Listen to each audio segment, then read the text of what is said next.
Setiap kita pasti dalam kehidupan ini pernah ada dalam satu fase bagaimana hati kita ini disakiti oleh temankah, saudarakah, atau atasan kita mungkin, atau orang-orang yang terdekat dengan kita sekalipun pasti pernah menyakiti kita, baik itu suami, istri, orang tua, anak.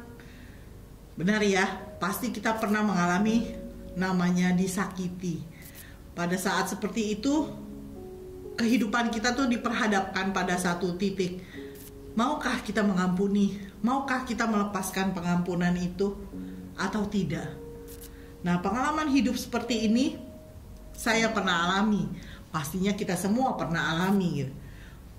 Saya pernah mengalami yang namanya sakit hati.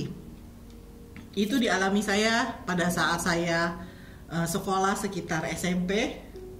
Saat itu namanya nge-mall itu masih tren. Mall-mall itu masih baru gitu ya. Nah, sehabis pulang sekolah kita janjian sama teman-teman, baik cowok atau cewek gitu ya, untuk janjian jalan-jalan ke mall. Kita nonton kah, makan kah gitu ya. Dalam seminggu itu bisa sekali atau 2 kali, bahkan pernah dalam seminggu itu kita 3 kali pergi ke mall setelah pulang sekolah. Nah, pada saat ke mall itu, satu kali saya pernah ingat kita mau berangkat pergi ke mall, kan pulang sekolah dulu, pulang ke rumah masing-masing. Pada saat saya di rumah ada teman saya datang lagi main, rumahnya dekat dengan rumah saya, dan dia bukan teman yang satu angkatan gitu ya. Jadi dia lebih bisa dikatakan sebagai kakak kelas.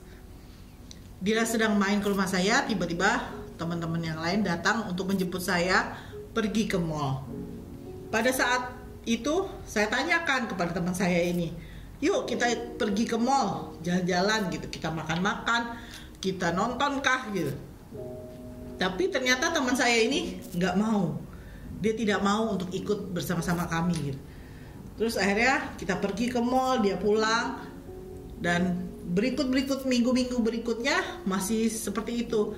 Tapi mulai 1 bulan, 2 bulan saya mulai tidak terlalu sering dibandingkan awal-awal mall itu lagi ngetren. Nah, pada saat itu saya pikir hanya saya sendiri yang tidak ke mall. Ternyata setelah berjalannya waktu, saya tahu kalau ternyata mereka, teman-teman saya itu masih rutin pergi ke mall itu seminggu paling nggak sekali pergi ke mall. Nah, yang lucunya nih, saya itu kan seangkatan dengan teman-teman yang pergi ke mall ini. Tapi ternyata saya tidak diajak, sedangkan teman yang suka main ke rumah saya, dia curhat kah, dia cerita. Kita biasanya ngobrol bisa ngalor ngidul ke sana kemari. Yang namanya teman deket, namanya best friend itu, kalau apa-apa kan mestinya cerita ya.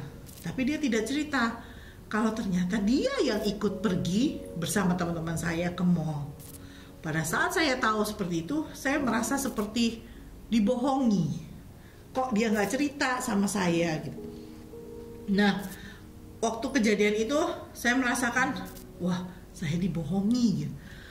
Kayaknya sakit gitu. Kok teman yang baik yang biasa sama-sama dengan kita tiba-tiba tidak cerita akan hal itu. Saya taunya dari orang lain. Kenapa dia tidak cerita? Saya tidak tahu persis. Pada saat itu saya diperhadapkan, mau nggak kamu mengampuni? Mau nggak kamu melepaskan pengampunan itu kepada teman saya ini? Nah, pada posisi itu saya harus mau tidak mau, saya harus mengampuni dia. Nah, pengalaman-pengalaman seperti ini tuh pasti sering kita alami dalam kehidupan kita. Itu terbukti ketika saya masuk dalam hidup berumah tangga. Saya dan suami melayani di sebuah gereja yang terbilang cukup besar, dan kami melayani sudah cukup lama. Saya melayani sekitar 15 tahun dan suami saya melayani di gereja tersebut sekitar 13 tahun. Namanya melayani Tuhan, kami pasti mau memberikan yang terbaik buat Tuhan. Kami pasti mau melakukan segala sesuatunya yang terbaik. Bahkan gak pernah satu kali hari Minggu kami lewati tanpa kami melayani Tuhan. Artinya setiap hari Minggu kami pasti ada di gereja. Setiap hari Minggu kami pasti akan melayani Tuhan. Itu komitmen kami. Selama kami hidup kami mau melayani Tuhan. Kami setia di gereja itu. Kami benar-benar memanfaatkan, mau komitmen di gereja itu untuk melayani Tuhan. Tapi tiba-tiba satu kali suami saya difitnah. Apa yang tidak dilakukannya itu difitnahkan kepada dia. Dan tanpa konfirmasi sama sekali, suami saya diperlakukan, kamu tidak boleh lagi melayani di gereja tersebut, tidak boleh lagi membawakan firman di gereja tersebut. Pada saat itu terjadi, kita tuh nggak diberikan kesempatan untuk menjelaskankah, untuk kita bisa menceritakan ada apa sebenarnya. Nggak ada kesempatan sama sekali untuk mengutarakan hal itu. Akhirnya kami diam, dan waktu dikasih tahu sama suami saya nggak bisa pelayanan di sini lagi nih. Gimana? Kalau misalnya kamu masih mau melayani di situ, silahkan, nggak apa-apa gitu. Suami saya bilang begitu. Tapi karena kita suami istri, kita adalah satu gitu. Apa yang diperlakukan kepada suami saya yang jujur saat dengar itu, saya yang sakit hati gitu. Kenapa? Kita udah memberikan yang terbaik, kita udah setia di gereja itu selama kurun waktu yang nggak cuma sebentar, tapi Tuhan izinkan hal itu terjadi. Di situ kita diperhadapkan, kita harus mengampuni gereja itu, kita harus mengampuni orang yang memfitnah suami saya itu. Akhirnya kami keluar, kami ambil keputusan, kami keluar, dan kami percayakan hidup kami ke dalam tangan Tuhan. Saat itu saya sudah punya anak, tapi kami benar-benar berserah sama Tuhan. Apa yang Tuhan mau untuk kami lakukan, itu yang kami kerjakan. Pada saat seperti itu, ternyata gembala gereja saya itu lebih mau percaya dengan orang yang sedang dekat dengan dia. Jadi kami yang udah belasan tahun di gereja itu, dia tidak dengar. Bahkan gak diberikan kesempatan untuk berbicara dengan gembala. Jadi kami terima, dan kami harus bisa mengampuni. Kami harus bisa melepaskan pengampunan itu. Saya pikir saya bisa melayani di tempat itu semua karena Tuhan. Suami saya pun bisa melayani di gereja itu semuanya karena Tuhan. Jadi balik lagi, kami melayani itu, kami melayani Tuhan yang hidup, Tuhan yang akan membela kami gitu. Jadi kami keluar tanpa bisa membersihkan nama suami saya. Kami serahkan semuanya ke dalam tangan Tuhan. Kami mau belajar untuk bisa mengampuni. Kami harus belajar bisa memaafkan apa yang dilakukan terhadap suami saya. Nah, gak usah jauh-jauh. Ketika saya mempersiapkan materi khotbah ini, ada saja juga cobaan setan iblis yang mengganggu, karena dia tidak senang kalau kita mau belajar kebenaran itu. Pada saat kita lagi mempersiapkan khotbah mengenai sakit hati ini gitu, melepaskan pengampunan itu, ternyata orang-orang terdekat saya bisa menyakiti hati ini. Kita bisa benar-benar, kenapa orang yang dekat dengan kita berpikir harusnya kan dia harus mengerti gitu apa yang harus kita lakukan, tapi kenapa orang yang dekat dengan kita itu malah menyakiti hati kita. Itu benar-benar mengganggu sekali sebenarnya. Tapi Tuhan bilang, lepaskan pengampunan itu kepada siapa saja yang menyakitimu. Kita harus mengampuni orang yang menyakiti hati kita. Jadi tema khotbah saya ini melepaskan pengampunan itu. Kita harus bisa melepaskan pengampunan itu. Kenapa kita harus melepaskan pengampunan? Karena itu yang diajarkan oleh Tuhan kepada kita semua. Kita sering dengar doa Bapa kami. Di dalam doa Bapa kami itu Tuhan mengajarkan kita untuk kita harus berdoa seperti itu. Di situ dikatakan kalau kita mau diampuni, kalau kita mau diampuni dosa kita, maka kita harus mau mengampuni orang yang bersalah kepada kita. Jika tidak, maka pengampunan Tuhan tidak akan terjadi dalam kehidupan kita. Di dalam Markus 11 ayat 25 sampai 26 saya bacakan. Dan jika kamu berdiri untuk berdoa, ampunilah dahulu sekiranya ada barang sesuatu dalam hatimu terhadap seseorang, supaya juga Bapamu yang di sorga mengampuni kesalahan-kesalahanmu. Tetapi jika kamu tidak mengampuni, maka Bapamu yang di sorga juga tidak akan mengampuni kesalahan-kesalahanmu. Ketika Yesus, dia dicambuk, disiksa, diolok-olok, bahkan dihina sebelum dia disalibkan. Yesus melakukan semua itu padahal untuk kita semua, untuk kita manusia. Ia bisa mengatakan kepada orang-orang yang menyakiti dia, menghina dia, mengolok-olok dia, menganiaya dia, mencambuk dia, "Ya Bapa, ampunilah mereka, sebab mereka tidak tahu apa yang mereka perbuat." Padahal dalam keadaan sakit, tapi Tuhan Yesus bisa melakukan hal itu. Nah, dari hal-hal ini kita dapat melihat kalau setiap kita tuh harusnya bisa melakukan, melepaskan pengampunan dalam hidup ini. Pasti setiap kita pernah mengalami rasanya sakit itu, karena dicurangikan, dirugikan, diperlakukan tidak adil. Tapi yang harus kita semua lakukan adalah, ayo lepaskan pengampunan itu. Kita harus bisa mengampuni sama seperti Tuhan Yesus kita. Yang Tuhan ajarkan kepada kita, kita harus lakukan hal itu. Jadi ayo lepaskan pengampunan itu. Mari sama-sama kita lihat dalam Matius 18 ayat yang ke-21 sampai 35. Perikop dari Matius 18 ayat 21 sampai 35 ini adalah perumpamaan tentang pengampunan. Perumpamaan tentang pengampunan. Saya bacakan buat kita semua. Kemudian datanglah Petrus dan berkata kepada Yesus, "Tuhan, sampai berapa kali aku harus mengampuni saudaraku jika ia berbuat dosa terhadap aku? Sampai 7 kali?" Yesus berkata kepadanya, "Bukan, aku berkata kepadamu, bukan sampai 7 kali, melainkan sampai 70 kali 7 kali. Sebab hal kerajaan sorga seumpama seorang raja yang hendak mengadakan perhitungan dengan hamba-hambanya. Setelah ia mulai mengadakan perhitungan itu, diperhadapkan kepadanya seorang yang berhutang 10.000 talenta. Tetapi karena orang itu tidak mampu melunaskan hutangnya, raja itu memerintahkan supaya ia dijual beserta anak istrinya dan segala miliknya untuk membayar hutangnya." Kemudian kita lihat di ayat yang ke-26. "Maka sujudlah hamba itu menyembah dia.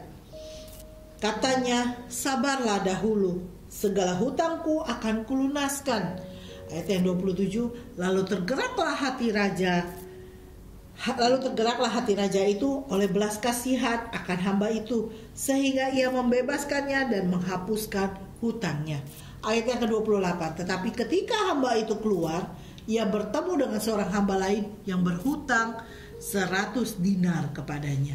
Ia menangkap dan mencekik kawannya itu. Katanya, "Bayar hutangmu." Di ayat yang 29, maka sujudlah kawannya itu dan memohon kepadanya, "Sabarlah dahulu, hutangku itu akan kulunaskan." Tetapi ia menolak dan menyerahkan kawannya itu ke dalam penjara sampai dilunaskannya semua hutangnya itu. Melihat itu, kawan-kawannya yang lain sangat sedih, lalu menyampaikan segala yang terjadi kepada tuan mereka. Raja itu menyuruh memanggil orang itu dan berkata kepadanya, "Hai hamba yang jahat, seluruh hutangmu telah kuhapuskan karena engkau memohonnya kepadaku. Bukankah engkau pun harus mengasihani kawanmu seperti aku telah mengasihani engkau?" Maka marahlah tuannya itu dan menyerahkannya kepada algojo-algojo sampai ia melunaskan seluruh hutangnya. Ayat yang ke-35, maka Bapakku yang di surga akan berbuat demikian juga terhadap kamu, apabila kamu masing-masing tidak mengampuni saudaramu dengan segenap hatimu. Dari ayat-ayat yang sudah kita baca tadi, kita dapat melihat paling tidak ada 3 sikap yang harus kita lakukan yang sejalan dengan melepaskan pengampunan itu. Sikap yang pertama yang harus kita lakukan adalah kita tuh harus bisa mengampuni sebanyak-banyaknya. Selalu melepaskan pengampunan dalam hidup ini. Siapapun yang menyakiti hati kita, kita harus bisa melepaskan pengampunan itu. Nah, dari ayat Matius 18 ayat 21 dan 22, di situ Petrus tadi kan melihat waktu ditanya, dia bertanya, Tuhan, sampai berapa kali aku harus mengampuni saudaraku jika ia berbuat dosa terhadap aku? Gitu. Dia pikir dia akan menjawab 7 kali itu sudah banyak gitu. Nah, dia katakan 7 kali kah gitu. Dia pikir itu sudah banyak menurut Petrus. Tapi ternyata 70 kali 7 kali dikatakan oleh Yesus. Di dalam Lukas 17 ayat 3 sampai 4, di situ dikatakan seperti ini. Jagalah dirimu, jikalau saudaramu berbuat dosa, tegurlah dia. Dan jikalau ia menyesal, ampunilah dia. Bahkan jikalau ia berbuat dosa terhadap engkau 7 kali dalam sehari, dan 7 kali ia kembali kepadamu dan berkata, aku menyesal, engkau harus mengampuni dia. Itu yang dikatakan berdasarkan Lukas 17. Jadi menurut hukum Yahudi, namanya mengampuni seseorang itu, orang yang bersalah kepada kita, biasanya tuh hanya diperbolehkan sebanyak 3 kali. Petrus menjawab 7 kali, dia kira itu sudah lebih banyak dibandingkan 3 kali itu. Nah, ternyata belum. Ketika ditanyakan pada Yesus, justru Yesus menjawab kalau kita harus benar-benar mengampuni orang yang bersalah pada kita itu sebanyak 70 kali 7. Secara matematis itu kan 490 kali ya. Apakah itu hanya jumlah eksak yang harus dilakukan sebenarnya ketika kita harus mengampuni seseorang? Ternyata itu adalah jumlah yang tidak terhitung. Maksudnya adalah jumlah yang tidak bisa kita hitung ketika kita harus mengampuni seseorang, ketika kita harus melepaskan pengampunan itu. Memang mengampuni itu tidaklah semudah kita mengucapkannya. Tapi ketika kita mau mengampuni seseorang, mau melepaskan pengampunan itu, otak kita, pikiran kita ini didesain untuk lebih mudah mengingat kejadian yang menyenangkan atau kejadian yang justru menyakitkan sekalipun. Bahkan misalnya saat kita udah mengingat kejadian yang menyenangkan, yang baik-baik di dalam memori kita, pada saat ada orang yang dekat dengan kita atau siapapun, kita punya memori baik tentang dia, tapi satu kali dia menyakiti hati kita, memori yang baik itu pasti seperti terhapus. Yang kita ingat, wah dia pernah menyakiti kita. Pasti itu yang kita lakukan dalam hidup ini.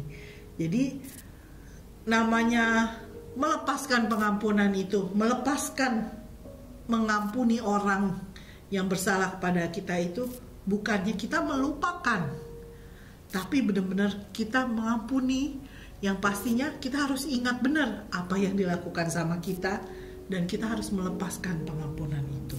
Jadi tidak ada lagi yang namanya dendam dalam hati kita, dalam pikiran kita. Tidak ada lagi akar pahit yang kita simpan dalam hati kita. Jadi sikap yang pertama yang harus kita ingat dan kita lakukan, kita harus bisa mengampuni sebanyak-banyaknya dalam kehidupan ini. Orang yang bersalah kepada kita harus kita lepaskan pengampunan, harus bisa mengampuni orang yang bersalah itu. Pada orang yang menyakiti kita kah, merugikan kita, memperlakukan kita tidak adil sekalipun, kita harus bisa melepaskan pengampunan. Jadi sikap yang kedua yang bisa kita pelajari, yang bisa kita lakukan dalam kehidupan ini, kita harus ingat kalau kita sudah lebih dulu menerima pengampunan itu dari Tuhan. Makanya kita harus benar-benar jaga hidup ini, jaga kehidupan ini selalu benar di mata Tuhan, dan selalu harus bisa melepaskan pengampunan itu. Ada sebuah kisah mengenai Nelson Mandela. Nelson Mandela itu dipenjarakan selama sekitar 27 tahun. Itu akibat dia melawan politik apartheid di Afrika. Nah, dia dipenjarakan itu, dia disiksa di dalam penjara itu. Udah dipenjara, dia disiksa juga. Disiksanya bahkan sangat luar biasa. Kenapa saya katakan dia disiksa dengan sangat luar biasa? Dia pernah satu waktu digantung terbalik. Jadi posisi kepala di bawah, kaki di atas gitu. Pada saat dia digantung terbalik itu, dalam keadaan seperti itu, ia pun masih dipukuli. Dia masih dipukuli, dia bahkan harus dikencingi oleh sipir penjara itu. Pada saat dia digantung terbalik itu, dia harus mengalami hal itu. Dia benar-benar merasakan udah sakit, udah menderita, bahkan dia dikencingi. Itu kan seperti mempermalukan dia, merendahkan dia, benar-benar membuat dia seperti tidak ada nilainya gitu. Nelson Mandela diam saja waktu menerima perlakuan seperti itu. Dia tidak melawan saat diperlakukan seperti itu. Dia dipenjara itu sampai sekitar usianya 71 tahun, baru dia dibebaskan. Setelah dia dibebaskan, 4 tahun setelah dia dibebaskan, Nelson Mandela itu akhirnya menjadi presiden di Afrika Selatan. Nah, pada saat dia dilantik menjadi presiden itu, dia justru mengundang sipir yang pernah memperlakukan dia tidak baik itu. Dia mengundang sipir itu. Untuk apa? Untuk balas dendam kah? Ternyata bukan. Dia mengundang sipir itu untuk menjadi tamu kehormatannya dia. Dia undang sipir itu untuk hadir dalam pelantikan dia sebagai presiden gitu. Dia memberikan salam kepada sipir itu, sambil mengungkapkan kalau Nelson Mandela itu bersyukur pernah mengalami situasi yang sipir penjara itu lakukan kepada dirinya. Pada saat itu dia mengatakan kepada sipir itu, kalau dia nggak melewati hal itu, nggak melewati peristiwa itu, nggak akan memicu Nelson Mandela untuk terus maju, untuk terus berjuang. Hal itu yang membuat dia jadi memperoleh keberhasilan dari apa yang dia perjuangkan. Padahal kalau secara manusia, Nelson Mandela bisa membalas kepada sipir penjara itu apa yang diperlakukannya.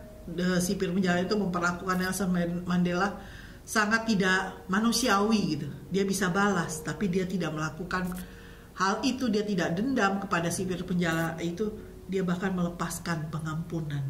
Dia bisa melepaskan pengampunan itu kepada sipir penjara. Demikian juga dengan kehidupan kita.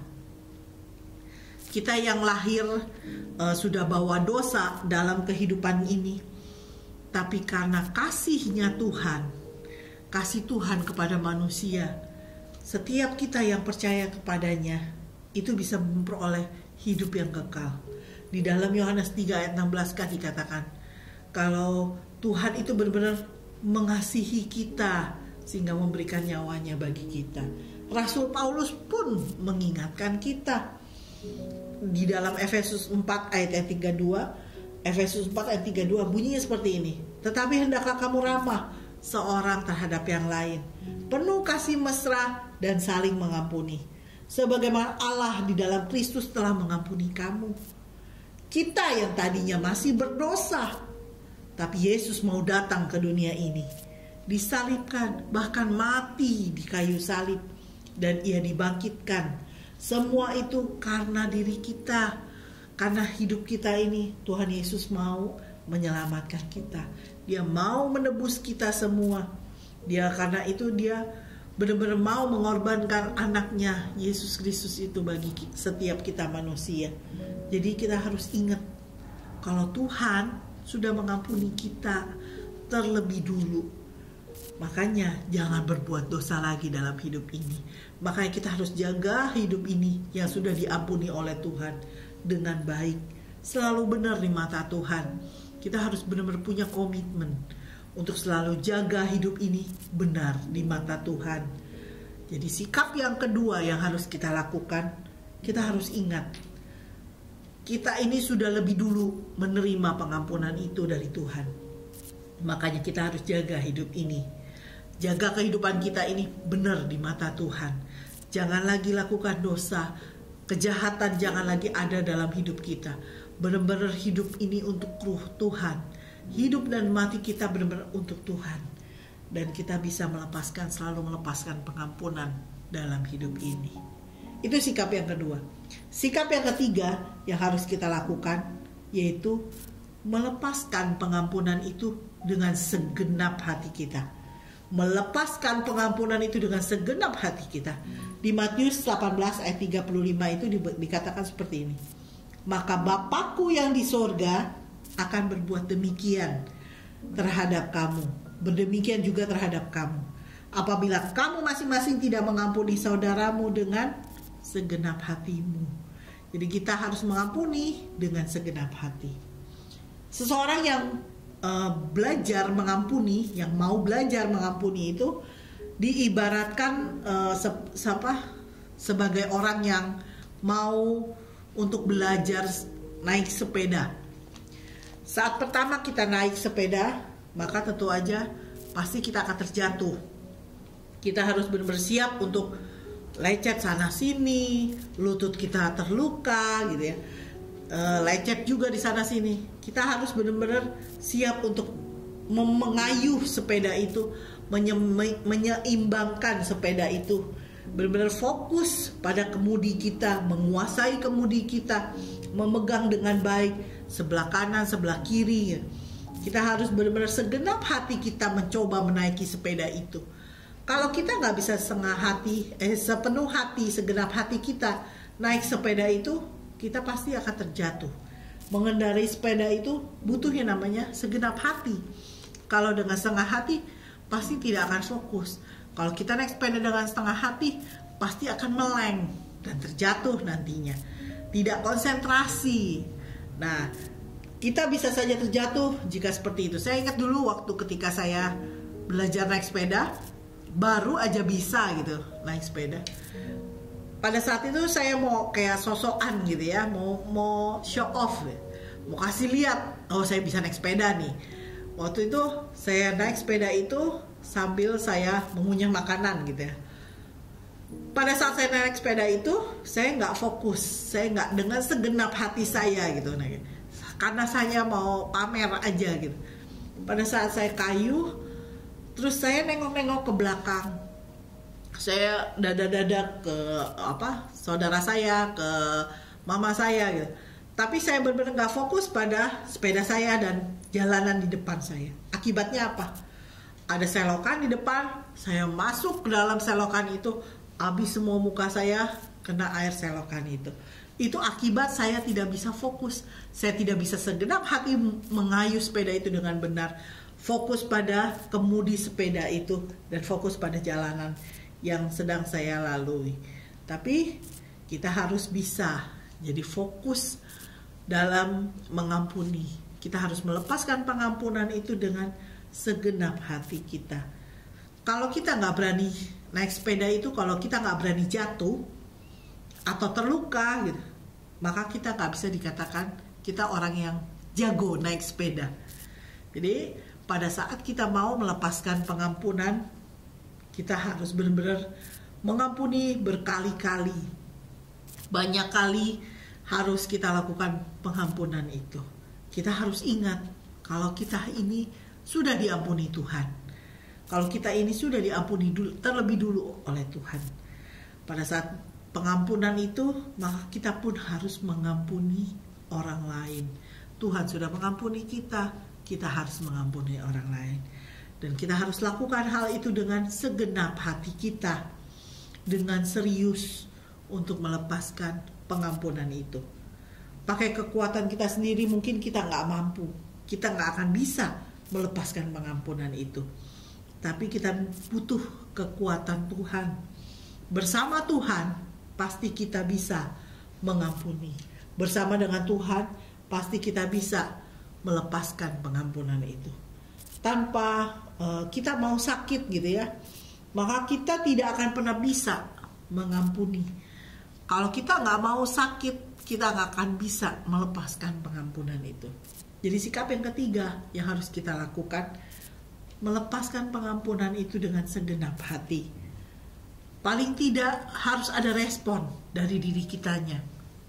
Maka Tuhan akan memberikan kekuatan bagi kita untuk bisa melakukannya, melepaskan pengampunan itu bagi kita. Apabila kita mau melepaskan pengampunan itu, maka apa yang akan kita dapatkan? Kalau kita mau melepaskan pengampunan itu, yang pasti hati ini tuh akan sakit gitu ya. Tapi justru pada saat kita merasakan sakit itu, itulah momen terbaik untuk kita datang sama Tuhan. Kita punya satu momen yang kita punya hubungan pribadi yang erat sama Tuhan. Pada saat kita sakit itu, kita punya peluang itu. Hubungan kita dengan Tuhan itu terjalin. Yang kedua, saat kita mau melepaskan pengampunan, setelah kita datang sama Tuhan, melepaskan pengampunan itu, maka hati kita ini akan plong, akan lega gitu berasanya. Pada saat kita mau melepaskan pengampunan itu, hati kita tuh akan terasa bebannya terangkat gitu ya. Kita akan lega untuk bisa mengampuni. Dan kalau kita mau mengampuni, berkat Tuhan itu akan mengalir dalam kehidupan kita. Setelah kita melepaskan pengampunan, berkat Tuhan tidak akan ditahan-tahan, mengalir dalam kehidupan kita. Sama seperti kisah Yusuf. Pada saat Yusuf dari kecil dia banyak diperlakukan tidak baik oleh kakak-kakaknya, tapi setelah dia menjadi penguasa di Mesir, dia lihat kakak-kakaknya datang, dia tidak mendendam, dia melepaskan pengampunan itu. Dia mau mengampuni saudara-saudaranya. Berkat Tuhan mengalir dalam kehidupan Yusuf. Itu yang dia alami. Makanya kita harus lakukan firman Tuhan ini dalam kehidupan kita semua masing-masing. Melepaskan pengampunan itu. Mau tidak mau, kita harus benar-benar kerjakan firman Tuhan ini. Kita harus bisa mengampuni sebanyak-banyaknya. Dalam kehidupan kita harus bisa mengampuni sebanyak-banyaknya. Berapa kali pun orang bersalah pada kita, ampuni, lepaskan pengampunan itu. Begitu ada yang salah terhadap kita, lepaskan pengampunan itu. Yang kedua, kita harus ingat kita sudah lebih dulu menerima pengampunan dari Tuhan. Makanya kita harus jaga hidup ini benar di mata Tuhan. Kita harus jaga hidup ini untuk selalu benar, jauhi dosa dan perbuatannya. Kita benar-benar hidup benar di mata Tuhan. Maka kita bisa melepaskan pengampunan itu pada siapa saja yang menyakiti hati kita. Dan yang ketiga, kita mau melepaskan pengampunan itu dengan segenap hati kita. Dengan segenap hati kita, lakukan pengampunan itu. Lepaskan pengampunan itu. Maka kita akan lihat kalau berkat Tuhan akan mengalir dalam hidup kita. Damai sejahtera Tuhan akan penuh dalam hidup kita. Dan kita bisa jadi bukan orang yang cuma dengar firman Tuhan, tapi kita bisa melakukan firman Tuhan ini dalam kehidupan kita. Pada saat kita sudah melakukan firman Tuhan ini dalam hidup kita, Tuhan akan berkenan pada hidup kita. Kita menjadi kesukaannya Tuhan. Dan saat kita sudah melakukan itu, dia akan, ya bagus anakku, kamu sudah melakukan firman Tuhan. Kita akan bersuka cita bersama dengan Tuhan. Ini firman yang mau saya bagikan pada kesempatan kali ini. Ayo, lepaskan pengampunan itu. Memang tidak mudah, tapi kita harus bisa melakukan firman itu. Kita minta kekuatan dari Tuhan, dan Dia akan memampukan setiap kita. Semoga jadi berkat. Mari kita sama-sama tundukkan kepala, kita datang pada Tuhan. Terima kasih Tuhan untuk firman-Mu. Kami sudah diajarkan bagaimana kami harus bisa melepaskan pengampunan itu. Sehingga kami bukan cuma dengar firman-Mu, tapi kami mau melakukan firman-Mu. Biar kekuatan dari Engkau saja Tuhan yang memampukan kami melakukan firman-Mu ini. Dan kami bisa menerima berkat Tuhan yang melimpah dalam hidup kami.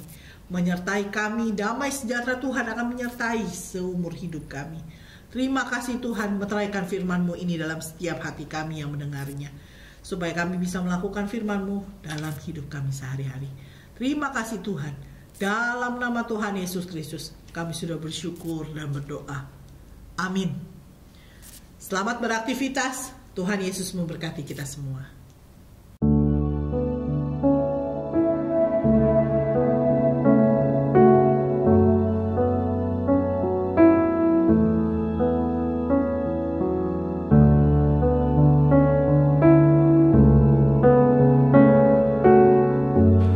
Bapak Ibu yang merasa diberkati dan ingin memberkati kami lebih lewat dana, dapat disalurkan melalui scan barcode berikut ini atau ditransfer melalui rekening yang ada di layar Bapak Ibu Saudara.